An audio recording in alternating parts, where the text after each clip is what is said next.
That baby goes red. This Paul Weller is getting me in a very chill mood. Is it? You guys can't hear it. Yeah, can you describe it to us? There's like a polite organ. Okay, cool. That's great. I really enjoyed that description. I feel like we could have some tea. It's very British. Well, let's get you up. You got to get closer, like you're about to you're right next to a robot penis for a microphone. How's this? That's good. Yeah. That sounds good. I'll decrease this volume a little bit. Okay, cool.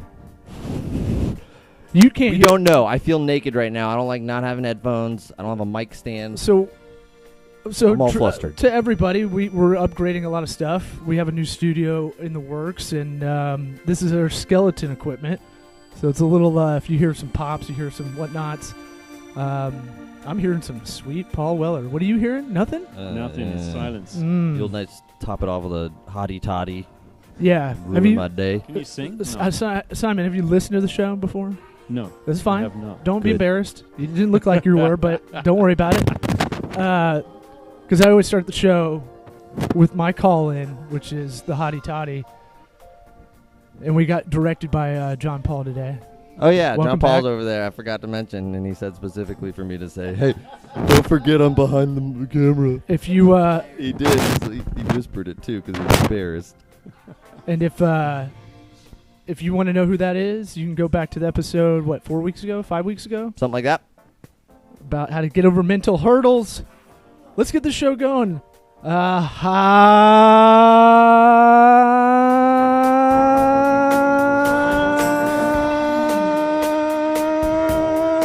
Toddy.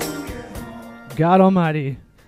This is a Sweat Equity podcast streaming show.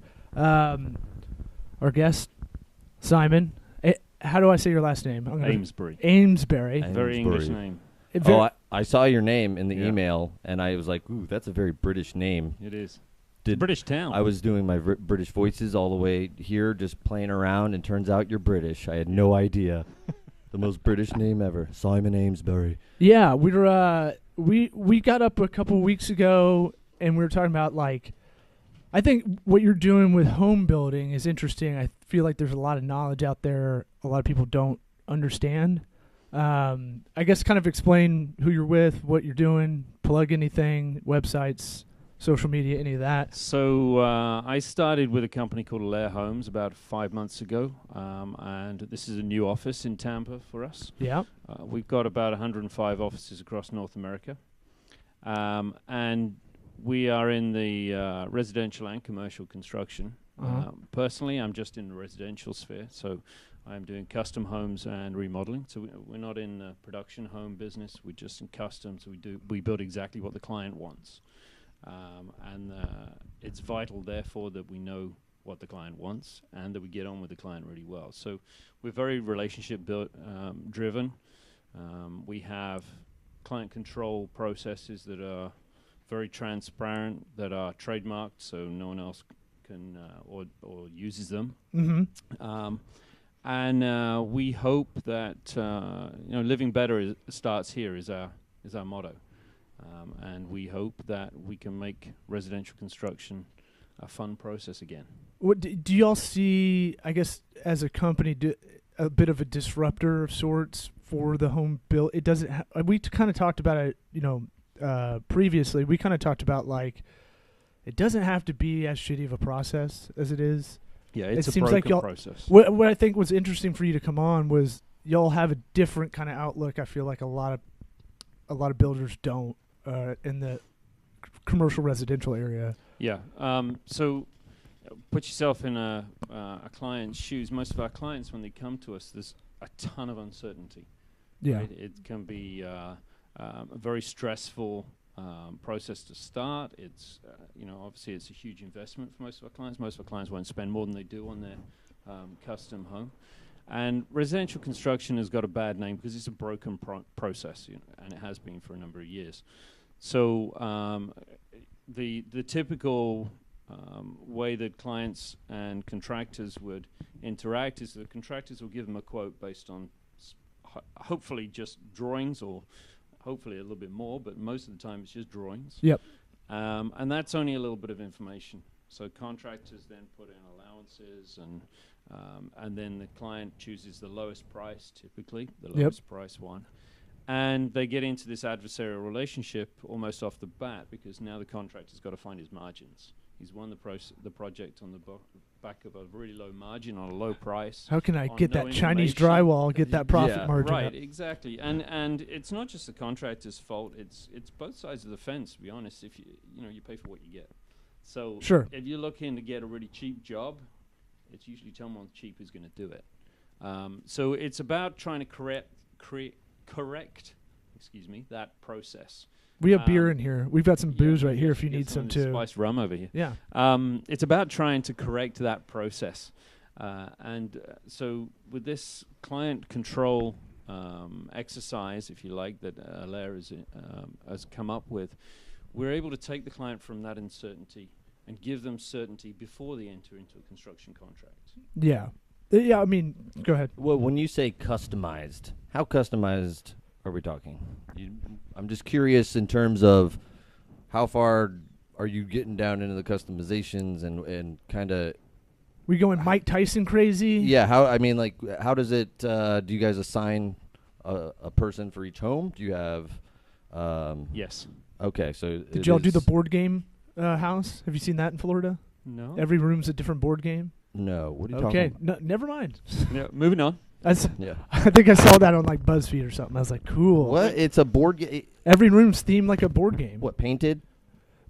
Hey, interior design is a big deal, right? You gotta. It's got to mesh with the actual design, the hard design of the room. But this man is a home builder. I know. All right, you're talking about paint. I man. wanted to talk about a little fluff. about I paint. wanted to fluff it up a little There's bit. always a little bit of fluff in a house. Anyways. Yeah. So A lot of I'm People curious call about me that. a great fluffer. Okay. Right. We know. How do you think we get excited for the hottie toddy? Yeah. So yeah, the customization. I'm just curious how it all works. How you guys are a little bit different in that way. So a lot of contractors that you might know out there are, a lot of them are known as production builders. So they will buy a piece of land, they will have, say, 5 plans, and they will market that out to people to come and purchase, and they'll be purchasing the finished product. Okay, that is not really customized homes. That is a production. It's already there, written down on a bit of paper, right? And it's already decided for the client as to what they're going to get, unless they upgrade. Right. Basically mass produced, but It's on more a of the mass singular produced, level. yeah, It's a production Chipotle line, burrito. and that's why it's production homes, production line Right. construction, right? So for Alair Homes, what we're interested in is creating unique construction projects. So a lot of clients come to us with land already purchased. Some of them haven't even got the land purchased. Some of them haven't approached an architect or an interior designer or anything. So they are really looking for us to be a trusted advisor and to lead them through the pre-construction stages initially. And the challenge for them is to visualize what they're going to get and relate that to what it takes to go through that process, or what it takes to go through construction to give them it. So do you have like a stable of architects that you say, hey, this is his style. You want to talk to this guy or girl? Absolutely, that sort of yeah. thing? Every architect's got their unique style, and so we'll listen to the client first, find out what styles they like, and then hopefully introduce them to an architect that suits, that we think they can get on with. They've got similar characteristics, they've got similar likes, dislikes, that sort of thing. But we're never going to suggest one, because the client wants more than one to talk to. They want a feel for what the options are out there. They want choices. And that leading back to the client control system, it's all about their choices. Right. Yeah, that sounds awesome. I mean, to be able to not have to choose from the same house your neighbor's going to have. Yep. Because they're all, you go into these neighborhoods, it's like 4 different houses with different paint jobs, and they're flipped around. Yeah. I mean, Florida's full of it. Right. Yeah. The Edward Scissorhands neighborhood is which I didn't know. somewhere around here. I can't remember where. I think North Tampa or Lutz, not too far away I think from it's me. like Pasco County somewhere. Yeah. We went over it once. Oh, we have? Yeah. Yes. Well, you know. You can go online and you can pick a floor plan out, a style of home, and so on. But where's the fun in that? Right. That's cool. Yeah, I think the way y'all approach it is kind of like the cool guy at the bar. It's not like, hey, we got to get you in. I'm not going to name any local stuff because we have a lot of listeners outside of the area, but Tampa's a good index of the country. So as far as like demographics breakdown, and I think we're the index city of the country. Like we represent the exact population around the country. I think it's good to talk. I always talk local, and we can, but I always want to make sure we're broadening it out for people listening that or elsewhere, because we do have some listeners, not quite Vancouver yet. We're gonna get there. I want to get some Vancouver listeners, so we have a reason to do a live show or something. We got a lot of good offices in Vancouver. Go Grizzlies. Yeah. There's a blast from the past. Yeah. Like a little pop. Actually, the only basketball game I've been to was Grizzlies in Vancouver. Oh yeah. Yeah. Back in who they have? Big Country Reeves back then. Oh yeah. I don't remember. He lasted like a year. Big Country was he had a heart attack on the court. I'm pretty sure. That's where I was gonna go. But I would say I've got some pop going on. Is that picking up over there? Can you see it hitting red, Jamal, on the audio? Maybe it's just me being anal. There you go. Hold Strip on. down. Hold on. Strip it down. All right, let's see if that did it. So pricing, I got a couple things from what you said in the beginning, off the top of the show. The scariest part is the unknown, right? Mm-hmm. That's fear. That's what we're all kind of scared of, right? Fear. I already muted that. Don't worry about it. Okay, sorry. Behind the scenes. It's okay. People want to hear what's going on. I would say the fear of unknown, right? Mm-hmm. That's what's scary. Yeah. When I was in fraternity, you had Hell Week. They didn't tell you anything. That's scarier than if they go, here's what we're going to do to you. If buying a home, it's scary because you don't have a lot of knowledge. There's so many different parts of that supply chain that's involved. You touched on a little bit of that. B, you never want to get ripped off. You never want to be get suckered by a huckster, especially in Florida.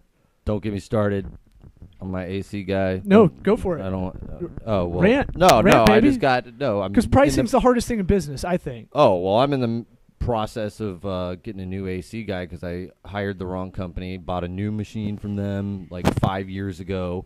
Have literally every time they come out for their quote unquote maintenance plan had to spend $1,000 on, and it's 6 years old, whatever it is, and I'm almost doubled on the. And now I don't even care. Now I just want to have to. It might be your mic. Get somebody else to do it. I'm not giving these people another dime, and I'll wait to name names. But yeah, no, I mean it's all.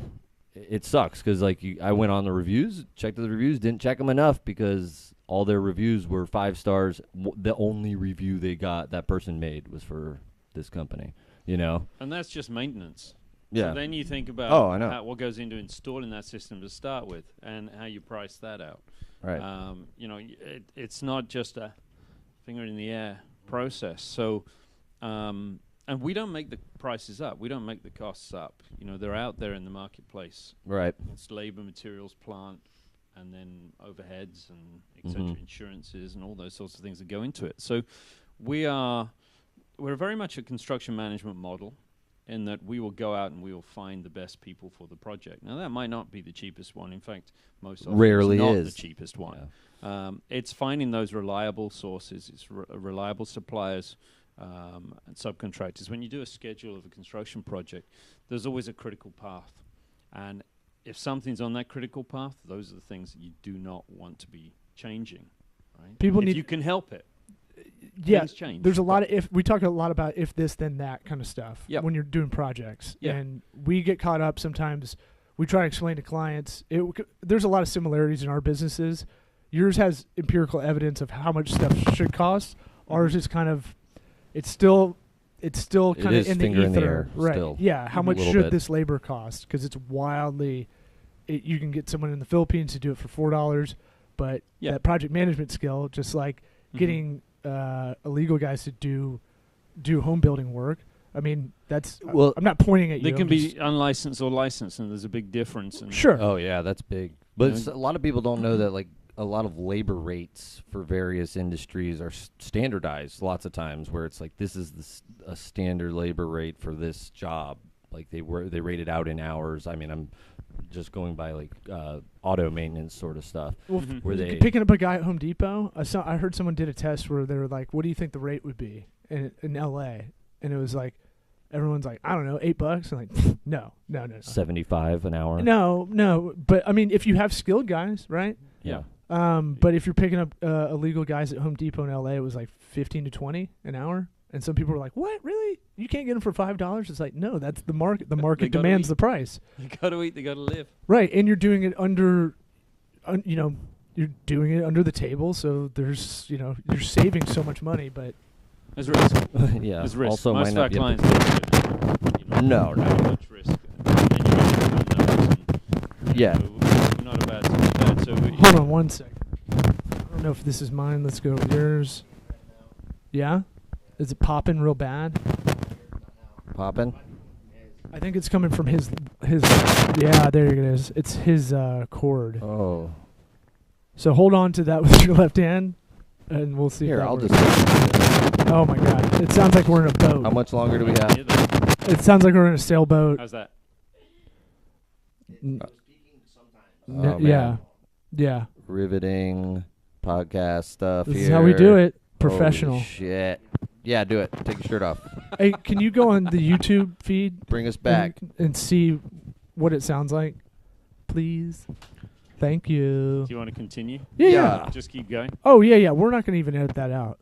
No, we leave it all in. Yeah. No time to edit. Yeah. So, Warts so and going all, back man. to the construction process, right? You've got all these unknowns, you've got all these risks, and most of the time, most of the contractors I come across, they won't even consider them at the early stages, and that creates uncertainty, creates even more risk for a client. So what we're trying to do is just implement a pre-construction stage that enables us to give the client certainty, and it gives them peace of mind, and therefore they're more willing to go into the construction process. Yeah, I like that idea of an individual being assigned to whatever client that they establish a relationship, I'm assuming, you know, and you can gain some trust with this one individual. They're your go-to. I'm assuming they don't. This is the project manager. Yeah, they're managers. talking to the contractors and all that stuff for you because, I mean, when you're building a house, you're dealing with each contractor yourself. So that's awesome, being able to go to one person for that. Yeah, and single and point of contact. people listening, if you want to get like a basics of project management, because you want to know what's going on, right? And you want to see how it's structured. A Gantt chart named after Samantha Gantt in the room right now. Not really, but it's like 100-year-old thing. It's a project management operations thing. I didn't know what it was called maybe 5 years ago. Someone showed it to me, and I go, oh, that thing of like a spreadsheet of here are the dates, here's what we're working on, and if you're good at it, you'll have kind of arrows pointing to like, all right, this has to happen before this happens, kind of thing. Yeah, absolutely. And a Gantt chart is one of the most, if not the most important tool for a project manager to manage his project and his trades and his suppliers and so on. And those things should be updated daily. So you'll see that on our systems with the client. The client can log onto our system and see that Gantt chart being that's cool. updated and progress as we're going along on that. We've been trying to work on that with our system, Reich, and by work on it, I mean we're going to get to it one day. You But mean just talk about it on the podcast and then never follow up on it ever? we'll get to it. We have more important things to do, like this podcast. Yeah, and the new studio. It's tough to It's gonna sit. be cool. It's tough to sit down after a really long day and go, I'm going to really focus on this Gantt chart project management app. Yeah, Samantha Gantt chart. You didn't hear the shout out earlier? You just heard. She's off camera, off mic too. I'd say, that kind of stuff. If you can follow a Gantt chart, you can it helps you with so many other projects. I feel like home building, from what I understand, it's problem solving in a way that's applicable for almost anything.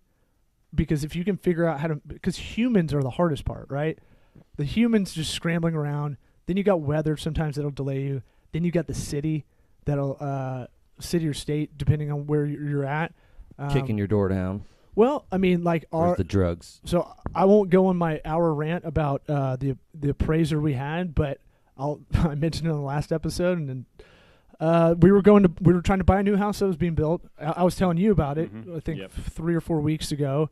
The appraiser not only didn't do the right comps they're supposed to do, but they did. They're 53 feet off, and it was a rectangle to measure. Measured with a measuring tape, not a laser. And we couldn't to properly get to that person. We had to go through 4 different intermediaries to go, hey, this is going to screw up our loan. It's a $14,000 difference, which means it's not covered by the loan that we're getting. They're only covering the appraisal of the house. So they're like, cool, you gotta just pay that $14,000. Not to mention that it's an odd number, so the number intrinsically doesn't make sense. Like, how did that not get caught? Huge knock-on effect. This is important because they round down or up to the nearest foot, which is insane to me, right? So we had 2 porches. Think of one big box, 2 porches, right? Front porch, back porch. Okay. One was like 9 feet by 9 and 5 inches. You can just make the numbers up, If you I am 9 and 5 inches. So that would go down to 9, and then the other one was like 10 and 6 inches, which goes down to 10, right? So you round it down to the nearest foot. To the nearest foot. And I asked the city. I called the city. I went crazy. I stayed up all night learning about appraisals and like how lazy these people are, and get me the mayor. Reading Reddit AMAs of like, ask me anything. I'm an appraiser. And it's like, why do you guys suck so bad? It's like, well, they since the crash of 07, 08. I guess appraisers used to get influenced a bunch. They used to be able to kind of wink, nod, hit them with a little extra cheddar. Did you try that? No, you can't. You can't. We called them because their info was on the appraisal. Because we're like, okay, it says if you have any problems, call. And I guess that's not directed towards us. Because we called the next day, we're like, what the fuck? That's for the mailman. And if you did the geometry correctly, right? If you measured it to what the architect had, the house would be 1,700 feet, and she had it like 1617. So we had it listed at 1670, right? That's the 53-foot difference. But if you did this rounding method and you did it correctly, and you did it by taking the whole rectangle of the house and deleting the porches instead of doing the middle box, adding the top box, the bottom box, that makes a difference too, because it depends how you go about the geometry of it. So what was the difference on the appraisal? 53 feet, so $14,000 in terms of value. 14 G's. 14 G's was it? Which we made a deal with the builder that they were trying to sell the same house elsewhere, same model home, but they needed to sell it at this price. So he was eating a bunch of costs. We had a good deal worked out, and then just we ran out of time. Our house sold, so it was a contingent. So Friday morning a.m. ours was done, and not ours anymore. And then Friday p.m. we're supposed to be done with it. It's tight. I know it's a tight window. Everyone's like, Jesus Christ, what are you doing? It's like, it's not like we had a choice. We wanted to overlap, of course, but we're just like, all right, if this works, it works. If it doesn't, it doesn't. If it doesn't, we're just homeless. We were homeless, and that was freaking, that sucks with 2 babies. Yeah, but panic sets in, and again, fear of the unknown comes in, and I'm not freaking out, but I kind of under freak out with these situations. So, I think that makes maybe my wife freak out more because I look under. Why don't you care about this more? Well, I don't know. It's kind of a parent's thing. You got to feed and shelter your children, and then if someone's threatening that might not be there, and Airbnbs, it's you're gonna freak out. It's good value, but it's still pretty expensive to rent a place on the fly for a week that you can have babies at and dogs. I didn't realize that's what you were doing. Yeah, this is I hard. thought you just got an apartment. We did, but we scrambled to what do we do? There was a chance that we were going to try to, we had some really cool family members that were like, we'll help you meet in the middle with that guy and you can pay us back. And it's like, fuck it. It's not worth it. It's not worth the trouble. It's not worth having that hang over our heads every time we see them. Mm-hmm. So it's one of those things where it's just the home purchasing process is crazy. The home building process is just as crazy too. Mm-hmm. I'm sure you have similar stuff that happens like that, and costing and all that. All the time. It's Let me get you. constantly a Let me get your challenge. soup cooler a little closer to that mic. Yeah. Yeah. Yeah. It's always a challenge, meeting clients' expectations and budget. But that's what we aim to do with this pre-construction, stage. Clients always have a long wish list. Well, what can they do in that wish list for the budget that they have? Yeah. Not everyone has unlimited funds for these things, so You can't always have the boom boom room. no. So it's You know about it the is boom a boom. challenge. It's where you have the stripper pole and stuff, right? Mm. You know what I'm talking about. Mine's mobile, but one day when we get that house, Your Crickets. stripper room is mobile, or the pole is mobile. ooh, I didn't even think about the room detaching and just becoming its own strip club. Tiny Have it boom sink into the room. ground. It is for when your Tampa. parents come A over. tiny boom house. It's really just an homage to Tampa. That's all it is. you know. All houses should have them, really. Right, yeah. In Tampa, I at don't least. I mean, come on. Little neon Strip light. club capital of the world, baby. Yeah. More strip clubs and churches. Really? Yeah, within the city limits. I feel like I Googled this a year ago or something, and like Portland, Oregon somehow beat us now. No way. Look it up. Not that. Google it, bro. Hey, bro. They've got Google nothing it. else to do, have they? Portland, Oregon. Well, Portland's hipster capital of the world. You can go to Voodoo Donuts, go to Helium Comedy Club. Bunch That's of all I know. Hippie armpit hair. That's where young people strippers. go to retire. Yeah. Portlandia, great show. But I guess what are the challenges that y'all deal with? I think we started talking about you coming on the podcast because it's like, I was like, man, you got a lot of good information. You should be doing your own podcast. You should work with Alaire to kind of figure out how to do it as some kind of marketing content for them that's evergreen. For all how many locations? 105, I think. We're Yeah. still 105 as of That's quite Wednesday last year. that's quite a few. A lot in the United States and Canada, right? Yep.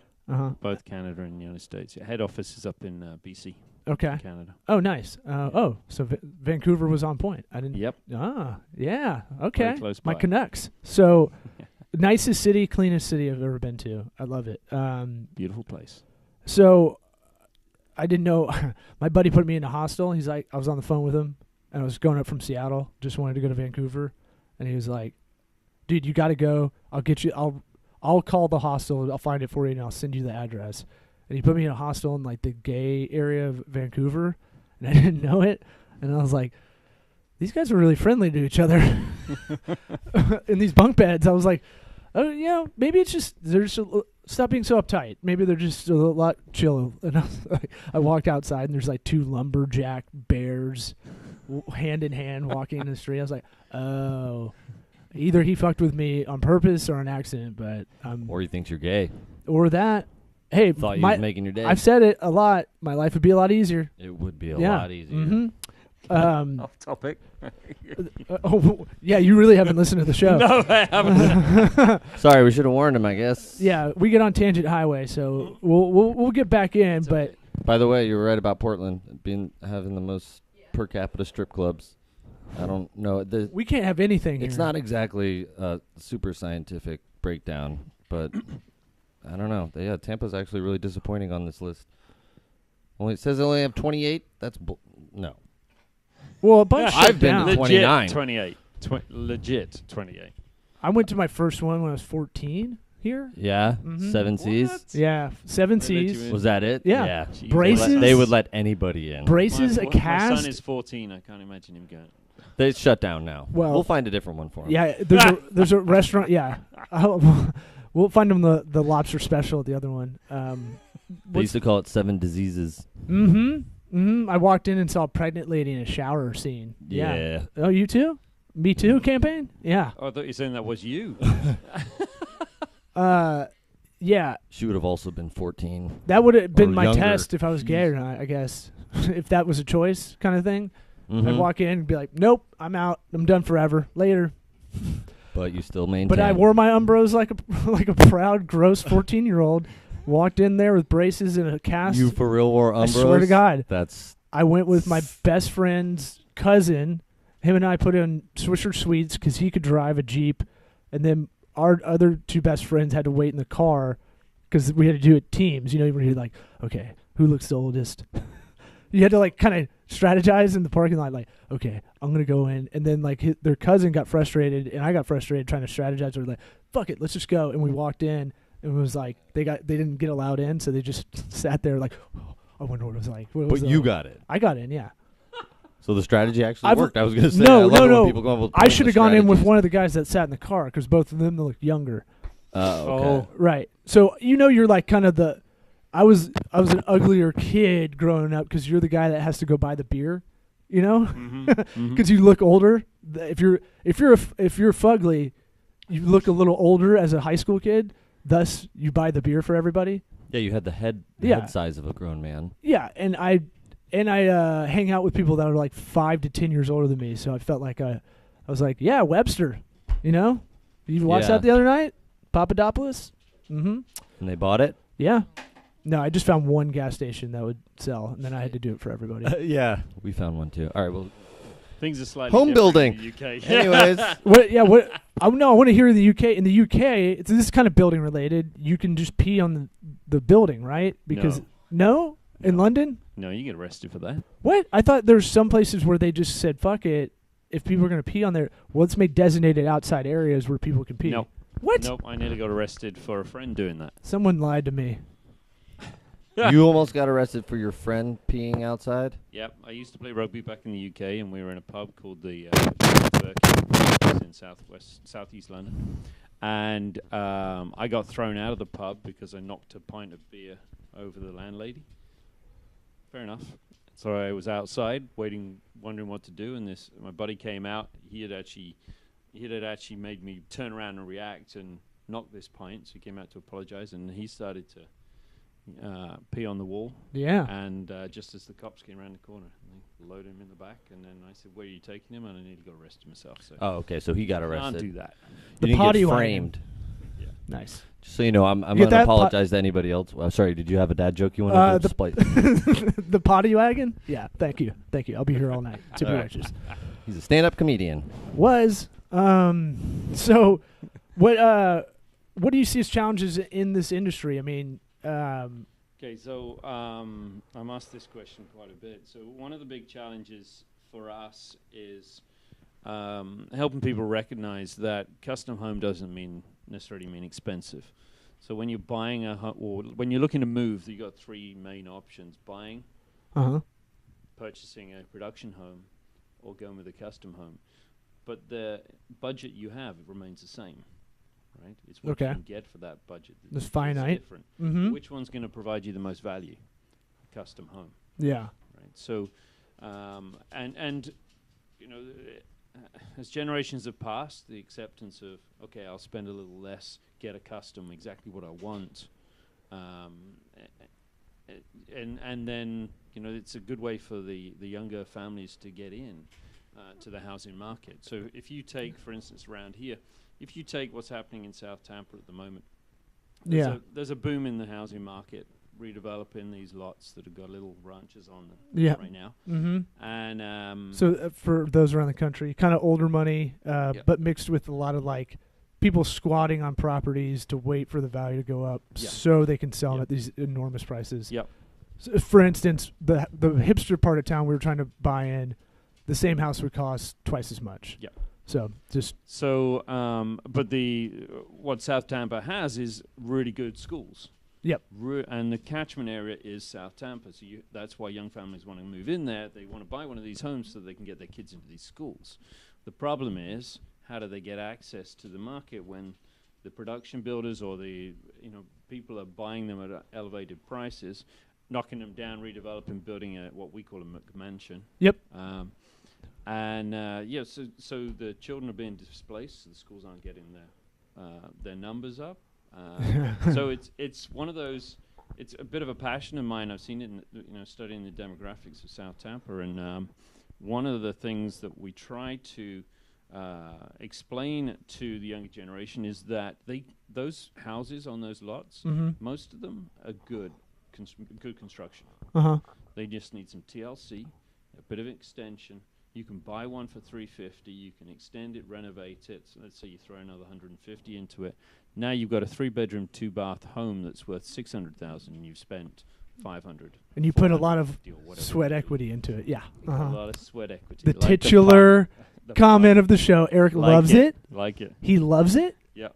Look at him. He's loving it. I'm going on silent strike for 5 minutes. No talking. So Eric coming and I, back to your question, we were was- talking about the school system's like so fucked, right? And that really affects a lot. That affects a lot of real estate in every city. So it's like, and the disparity between the price of private school everywhere. I talked to my friends around the country. It's getting crazy how expensive private school is, which tells me public school's shit, just dog shit. Silent strike over. The crazy thing, dude, my kid's in kindergarten, and it's like almost every day getting hit up for fundraisers and stuff. Like, it's crazy. Like, they don't have money for anything. Is that And public or is that private? Public, yeah.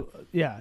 It's so that's and we have a good school system in Hillsborough County. Like, Right. we have it's a really huge. good- Plant is rated as one of the best high schools in the country. Yeah. Plant. Not just Plant is where Gallagher went to school, and Wade Boggs, just for reference for anybody out Both there. geniuses, as we all know. Gallagher. Mike There's a lot of Gallagher them. 1, and then Gallagher 2, his brother. I don't know if he went to Plant, Probably. but the bomb squad. If there's a bomb going on, the code was Gallagher's in the building. So there's a little fun fact At for you. Plant? In the 90s. Yeah. We Yeah. never had that at what? A bomb code? Yeah, they did. Jeez. Yeah. No Look, idea. I'm not going to get into recent news, but No. I mean, Well, No, let's yeah. not do that. Yeah, but okay. But yeah, so the schools really, it's really crazy how much that dictates a lot of the prices, right? Mm-hmm. Because we're next to the neighborhood we were in. It was like, what is it, 1 to 5? And a 1's really good. They're like 5, 4 right next to us. Somehow scored a 6. But you feel the neighborhood trying to get better. So we were going on kind of that gut feeling that, I feel like this will get better and hopefully the community wraps around it. And then my wife was like, I'll go volunteer, I'll go be part of it or whatever. Mm-hmm. I guess how much, I'm trying to think of the best. I had 3 questions locked and loaded. Now my brain's like, don't say them all at once. What do you look for when people say that you were talking about buying a house that's needs a little TLC, right? People talk about this house has good bones. Specifically, what should you look for? Or do you have a good reference point? Like, No, every check property out is this different. book. No, I mean, engineers can tell you if you've got structural issues, but you can look at it and you see cracking, you can see subsidence, you can look in the roof lines and see waviness, you can look at the floors. And You're giving a lot of credit to our generation, though. So, like, literally, we don't know that. Because we could see a crack and go, that's probably just ceiling popcorn, whatever, chipping off. and a lot of little hairline fractures may be just that. If you're seeing cracks that are steps following the line of the block that's making up the wall, there's a sign that something's not right. Yeah. If you're walking across the floor and you feel soft patches or you feel it undulating slightly, could be a sign there's something wrong there. If you're looking at the roof line and it sags a little bit in one area, then there could be signs that there's an issue there. Bring a sack of marbles. Just Yeah. throw them on the ground. Throw them on the roof. See what happens. Sure. See the roll. Micro Undulation's machines. the fancy way of saying it's hilly. Uh-huh. For Look those- around your windows, see if you see any signs of water. Yeah, water's the killer. If there's any leaks anywhere, I got the pep talk by some carpenter one day. He's like, water don't take days off. It doesn't. Water It'll does get in travel everywhere. uphill. Well, a lot of these houses that are like 30, 40 years old, like my house had copper pipes. Yep. Worst Father's Day ever. Walk into my daughter's room and squishy wooden floors. Oh. And it's just like, Yep. it's just a complete There are lots redo. of different signs, but most of the houses, the original little rancher-style houses in this neighborhood, around about the 1950s, the structure's usually pretty good. Yeah. Right? A lot of the framing was I a feel lot like better than it can be today. I feel like the 70s, 80s a little questionable. Yeah, you're probably right. Each, lot of cocaine each one's going on. individual. You got to get it checked out. That's good enough. That's good enough. On to the next thing. Let's put this roof on tonight. Come on, let's do it. I got it. It's going to be called Modern, and it's going to be a white box. Everybody's going to love it. Okay, tinted windows. They're going to be blue and pink. Okay. Paint it gray. Yeah. It's I love those houses. Those are all over Florida. Yeah. They all look like a bunch of mistakes. That was the McMansion of the day. Yeah. How long have we been going? I think we've been going 39. 39. He has no idea. He can't read numbers. Is he sleeping? He's a very Hey. quiet man in the Okay. background. We good? How about? I have 39. We're good. Well, I want we Well, want to you keep it want around Radio 40. voice. Off mic. So what trends are you seeing in the future? I always have this weird idea of like you should be able. I wonder if they're going to be able to do kind of the pre-manufactured style homes where you can kind of IKEA your way to a bigger house. So that it would work like you would buy a base of a house, right? And then you'd build it so that you could open up a wall eventually without having to be a pain in the ass. Is that a thing? well, Did I make that up or? Prefabrication is, is a very hot topic across the country, across North America as a whole. You've got companies that are actually doing that now, building hotels out of prefabricated boxes. I've seen the container ones where they're just getting shipping containers. It's like Yeah. move your whole apartment from No, Austin the, to Minneapolis. And The future is 3D printing houses. What? In China, they 3D print bridges. They just have a giant machine. It's got the specs loaded in there, and but don't they lie about their gross domestic I've product seen of it. all shit? They Yeah, but built I've fake seen cities it. and shit. I saw it. It was real. You saw it in China? Yeah, I went to China and investigated myself. What city? Beijing. Oh yeah, Beijing. Is that The like one. Bada Bing? Bullshit. It's real. Beijing? It's real. Simon backed me up on this. 3D printing. It could be real. Yeah, no, they'll have a I've not giant. seen it firsthand, robot but that poops out a yeah, house. there are YouTube videos out there that will Yes. show you 3D printing. And everybody knows And YouTube is real. You know, there's lots of talk about We're it. on but YouTube. can they do it efficiently? And can they build any shape you want? Yeah. Not quite yet, but perhaps that is the way forward. Perhaps that is something to look for. I mean, we have investors right here in Tampa that are looking at container homes. It's an interesting thing. I like the repurposing of that idea. I don't know if it's just a trend. I don't know if that's a good thing. You know, you have one of those containers for 10 years. You just want to be a hipster about it. What? No, a hipster would be living in a container ship No, I know. That's what I'm saying. or a shipping You want container. to be. Oh Container yeah, ship or container shipping ship. container. Now I'm that's hipster. I'm still moving in, so I live on I'm a like, We're all boat. going for floating homes. yeah, I want a houseboat. That would be rad. I think that's every dad's dream when you have young kids. You're just like, give John me. Paul Labadie, that's his lifelong dream. He's a houseboater. He wants to be. The swaying. You would go be up to tough. Vancouver, there are a ton of houseboats up there, and they're on the rivers. They're on the estuaries, so they don't get swaying. You could be a river person. Yeah, You could be a You river overboat rat. person. Look at you, river rat, huh? So what are you seeing trend wise? I'd say like I've looked at these green homes where the insulation now you can do some stuff with it that's pretty cool. Yeah, Where it's kind of like this different kind of foam you put in, and whatever temperature you want it to be in the house, it'll be that temperature, yeah. and you spend less on AC and heating, Mm-hmm. and then no dust Yeah, because of Well, it. Yeah, there are, there's the building code you can build to, or you can build to a much higher standard, and you can go all the way up to net zero. In order to go net zero, you've got to find energy sources from elsewhere, off grid. Uh-huh. So then you've got to spend money on that. You've got the likes of Tesla who are coming up with the power walls, Yeah. and tiles. God, and I things want like one of that. Yeah, I those. want all of it. I didn't Right, know so- electricity was dynamically priced. I didn't know it's different. It costs different at rush hour than it does Surge at night. pricing. Yeah, Mm-hmm. I didn't know that. Yep. So that power wall, what it does a lot of the time is just overnight, the 4 a.m. or whatever, it'll store up all your power, so you're not paying as much. Mm-hmm. It's That's right. interesting. I think that's crazy. Selling back onto the grid as well. Well, Florida is not really cool I know with people that. who get paid by the power got- company. you got for their listeners solar- elsewhere, Yeah. though. I thought they'd try to stop all that. I don't know now, but in the past, I feel they've like done it. With all the doomsday prepper people, like, how is there not more people doing this? The Tesla Powerwall is like $10,000, right? Something like that. It's but all It's that not stuff's getting cheap, yeah. super cheap. Solar is getting really cheap, and It's getting cheaper. the solar roof they So- say is supposed to be as cheap or cheaper than a regular roof. the tiles. Yeah, Yeah, and it looks exactly the same. there's solar paint too.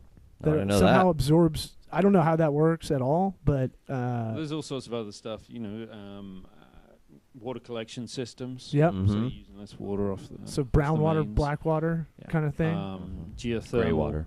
Gray water. Brown water. Geothermal heating or No, there's AC or one whatever of you want. black water, brown. There's one. It's black and gray. Mine's brown. Well, at the end of the day, it all looks black. Right.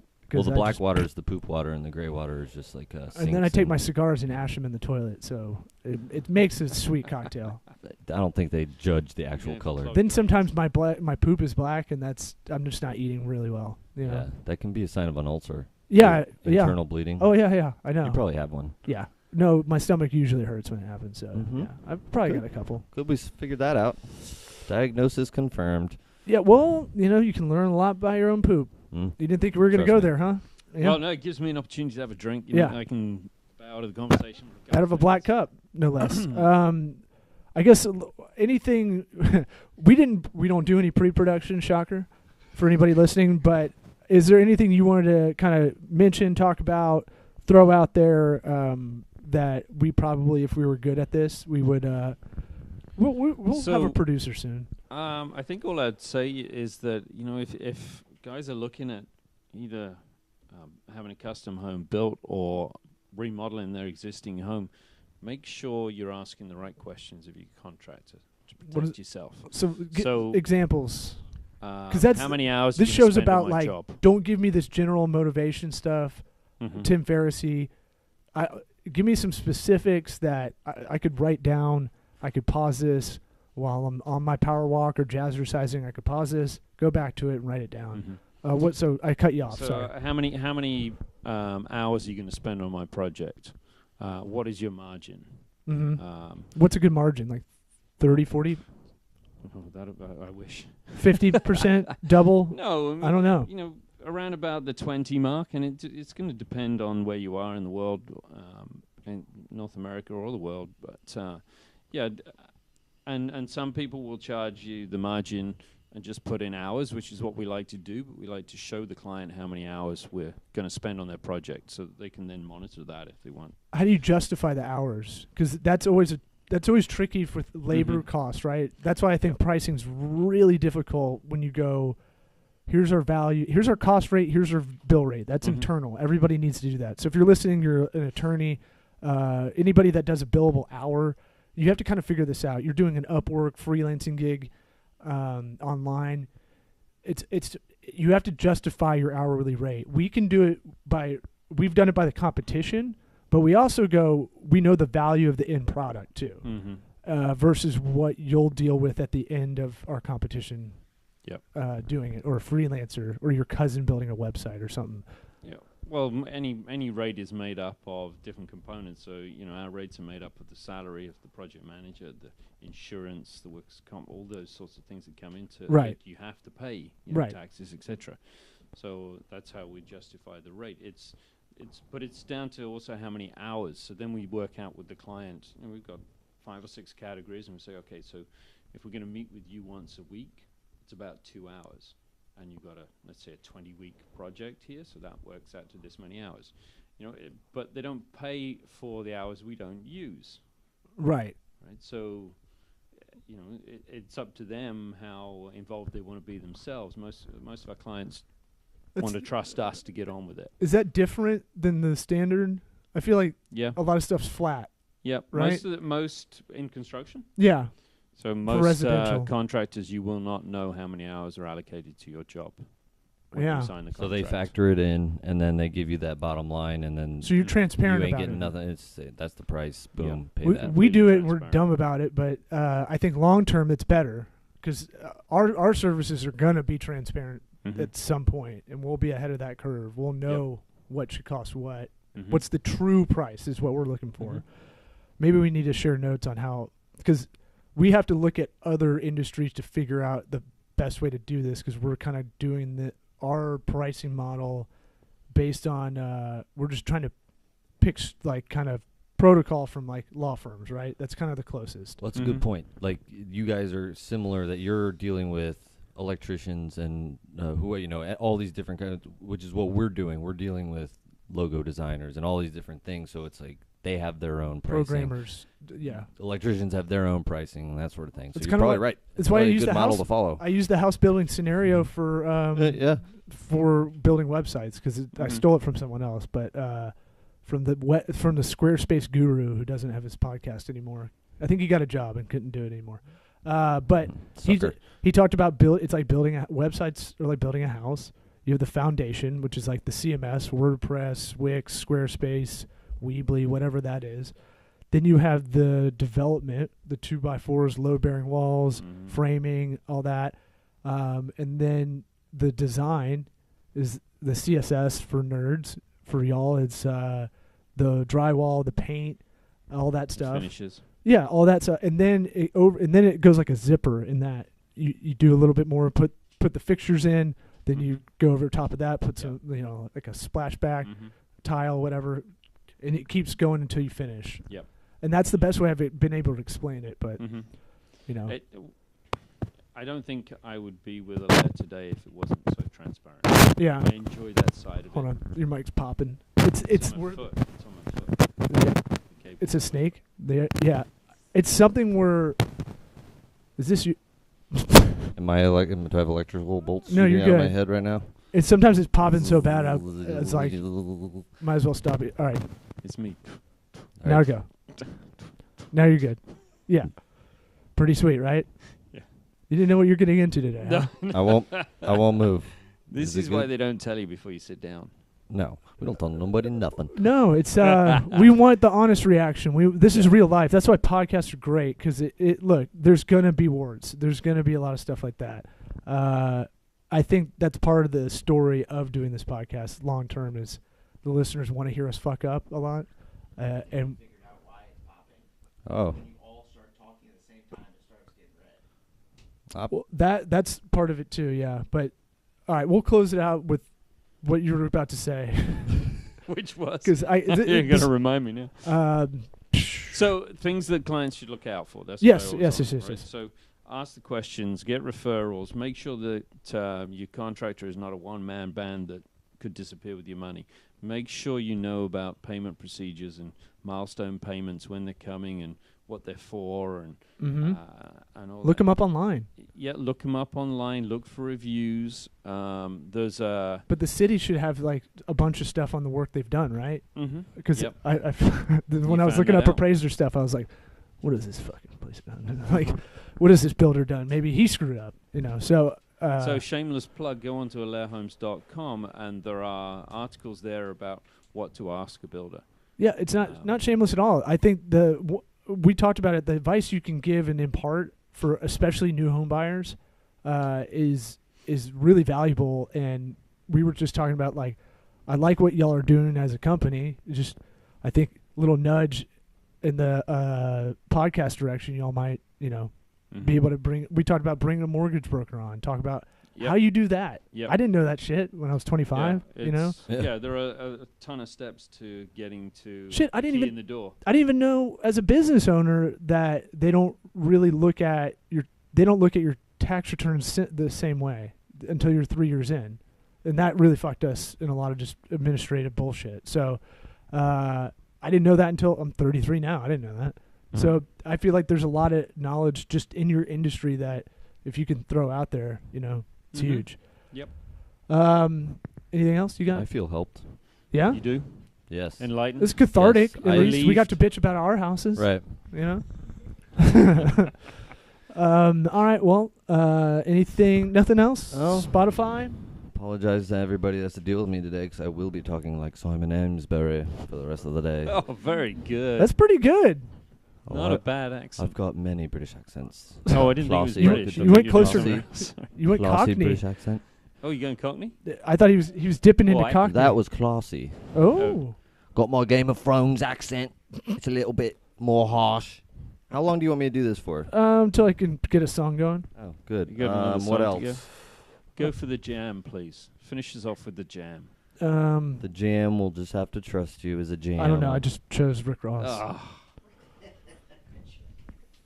Come on.